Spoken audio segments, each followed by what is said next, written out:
Hello and welcome to Video Revealed. I'm Colin Smith. Let's talk about Avid-Style match frame in Adobe Premiere Pro. All right, the match frame feature that Premiere Pro has had for the longest time is really similar to Final Cut Pro 7.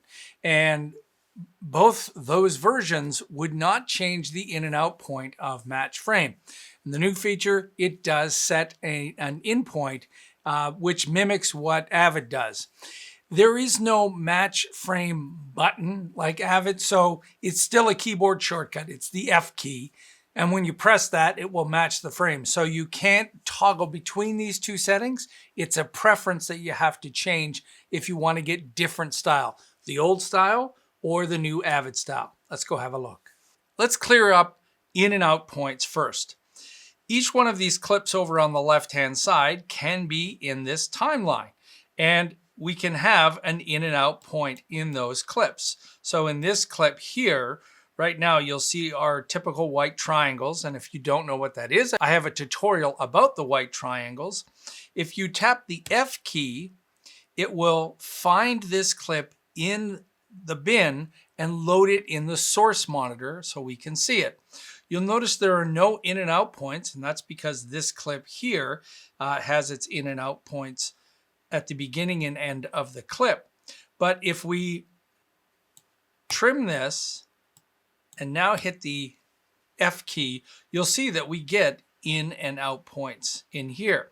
And these in and out points are separate from the in and out points of this clip. You can see I made this very, very short, yet the clip over here is still the same length.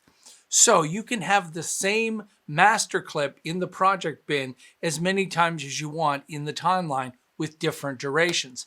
And when you think about it, that makes perfect sense. If you had a long interview, you're going to want to take little pieces out of that with different in and out points. So a clip can or can't have in and out points. This particular clip now has an in and out point because we trimmed its duration.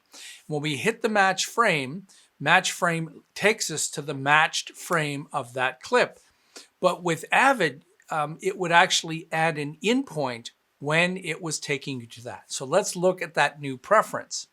So if I hit F now, it will match frame and it will show me the in and out points of this clip.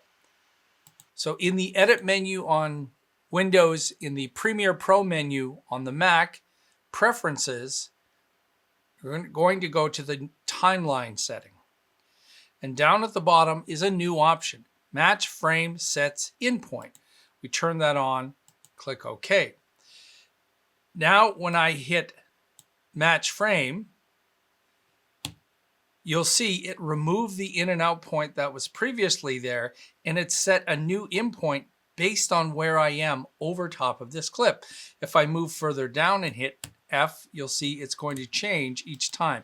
I'm removing the in and out point. I'm not removing the in and out point of that clip that's in the timeline.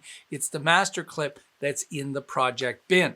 So Avid did let you change this behavior with a modifier key, Alt key on Windows, Option on Mac to flip between this. Premiere Pro, you're going to have to change it. But the thought behind this is that if you're coming from Final Cut Pro 7 or you're a longtime Premiere Pro user and you use match frame, you probably just leave the setting off and would never even know that there's a setting there at all. But if you're an Avid user, there's a good chance you want to turn that on and use that, and then leave that on the whole time. Let's go look what happens when we use match frame on a clip that's on a different track.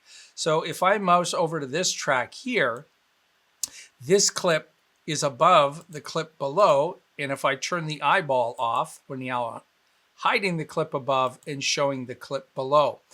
If I tap the F key now, I'm going to load match frame on the top clip if track targeting is on. If I turn track targeting off, leave the clip visible, make sure it's not selected, and hit the F key for match frame, I'm actually matching to the clip below that.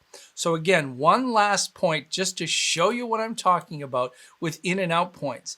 Instead of using match frame, if I double click on this clip and load it into the source monitor, if I change this out point you'll see I'm trimming the out point here. This is different from hitting the F key and hitting match frame and loading it from that bin. So the new feature is for anyone who's coming from Avid and wants that Avid-Style match frame. And hey, if you're a Premiere Pro or Final Cut Pro 7 user and you think you might use this more, then by all means, go ahead and turn that on.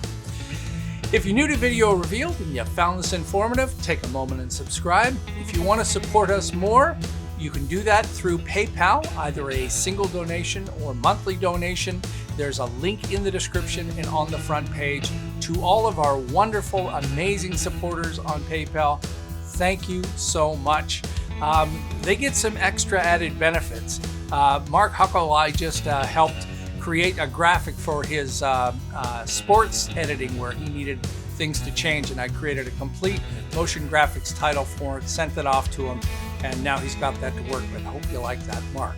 All right, till next time, I'm Colin Smith, and it's my job to keep you informed of some of these new and updated changes in Adobe.